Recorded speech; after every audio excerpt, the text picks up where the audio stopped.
What's up, guys? So last week I shot a video about the 2023 forecast, and we were going to look at the end of the year of 2022, some of the things that went on, and how it was going to shape the future of 2023. And honestly, in the time that it's taken to edit that video, a lot of things are starting to change in the market, and I just didn't feel good about the information that we were putting out there. So today, you're getting the unedited version of where the market's at right now, what my prediction is for the year, and then obviously, if things change, we'll put out future videos that help get things moving along, or more up to date in terms of where the market's at currently. So just to recap, there's a couple of things that I really wanted to highlight from 2022 and kind of how we got to the current market conditions that we're at, right? And so the market is essentially supply versus demand. That's really what dictates values. If there's more demand than supply, then it makes sense that values would go up. On the reverse, if we fall into a circumstance where there's more supply than demand, then we're going to find a circumstance where our values are going down. And I was getting a ton of questions or having a lot of conversations with people that were trying to time the market, essentially seeing that things had slowed down a little bit, and ultimately we're trying to, wait for another Great Recession, if you will, for values to come down significantly. And in the previous video that I didn't end up sharing, I did highlight the fact that I don't really see that happening. Because if we look at the supply and demand has significantly decreased, right? 33% less sales in December 2020 than the year before, right? With listings up like 12% over the previous year. And so some of those indicators kind of give you the sense that demand has fallen way down, and so we should be in a situation where prices will also fall. But the problem is that we really haven't seen supply fall in the same kind of way. And so pre-pandemic in 2019, there was 29,000 homes for sale on our MLS. And in December of 2022, only 16,000 homes for sale. So that those numbers of showing that the market had more listings than the year before are somewhat deceiving, because we're still nearly half of what we were in terms of pre-pandemic inventory. And so if we look at kind of where things have gone to get us here, we've seen interest rates go sky high, and we've seen values jump significantly. And all of this really makes sense because of the lack of inventory that we've seen over the last few years, and then the obvious stimulus that we all saw during the pandemic. Government pumped in a ton of money. They artificially lowered rates, right, to try and stimulate the economy. And what they've learned is that they ultimately overstimulated it, which is why we're seeing the inflation that we're seeing now. And so while they're trying to curb inflation, and it seems to be working in other industries, real estate hasn't really seen a dramatic dip in values. We did see quite a bit of a slowdown for the second half of 2022, but ultimately I blame a lot of that on seasonality. So our Michigan cycle, since I've been in the business for a decade here, has followed the same pattern in terms of highs and lows in the market throughout the year. And so the same house that might be worth $250 in the spring might only be worth $230 in the winter. And it's just the normal ebb and flow of the way that the market goes. And so last year we saw prices cool off from a peak in about May of 2020, but we're ultimately starting to see a situation where the spring market is heating up. And despite the fact that affordability is significantly worse than years past, the fact that inventory remains our biggest challenge, we're starting to see that bidding wars, the multiple offers, things like that again. Now, granted, you can still get a great deal on a house if it needs a little bit of work, if maybe there's some mechanical things that need updating in the next few years, or it's not as cosmetically updated as you'd like to see.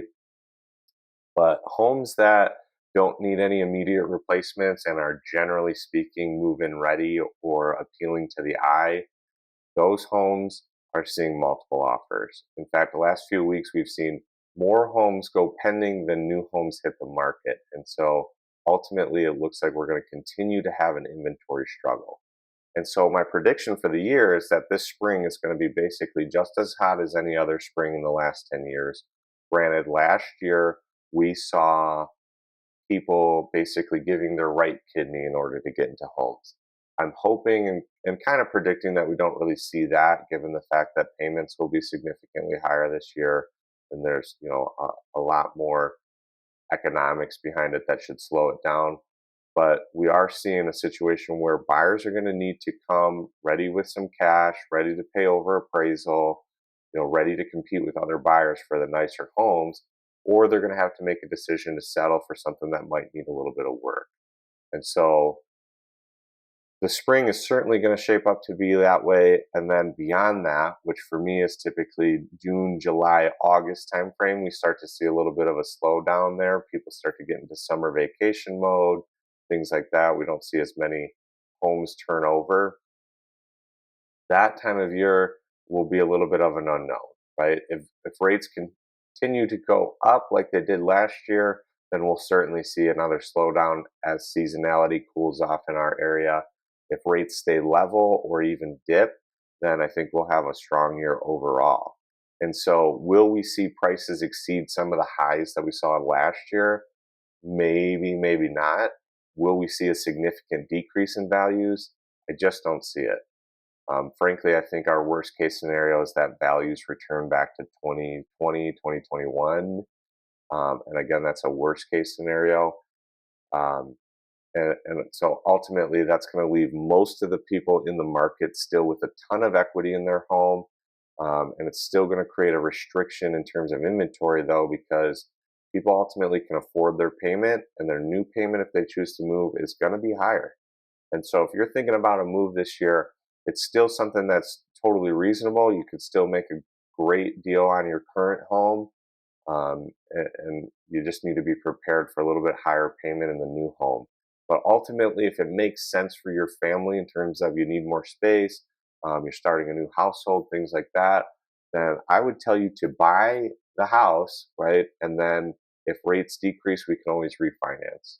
And then if rates go up or values go up, you're sure going to be glad that you locked in now versus waiting, trying to time the market, hoping that it falls off a cliff when the reality is that it won't. And so, some of the facts that I shared on the previous video that again I didn't end up uploading, um, ultimately demand is behind where, well, the reason demand is high is because we have underproduced new construction homes, is really what it comes down to. Since the Great Recession, as a country, we're about 3.8 million homes short of what we should be in terms of new production.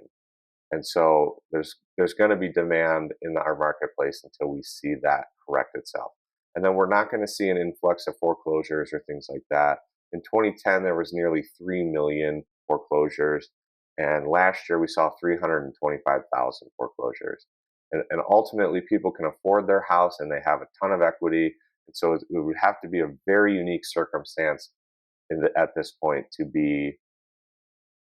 need to foreclose on your home. And so ultimately, demand is down, but inventory is also down. And so we haven't seen that the curves enough out of whack to see values come down. And so, we're going to continue to have a strong market, or a primarily seller's market, in my opinion, with some influx during seasonality until demand or inventory is corrected, right?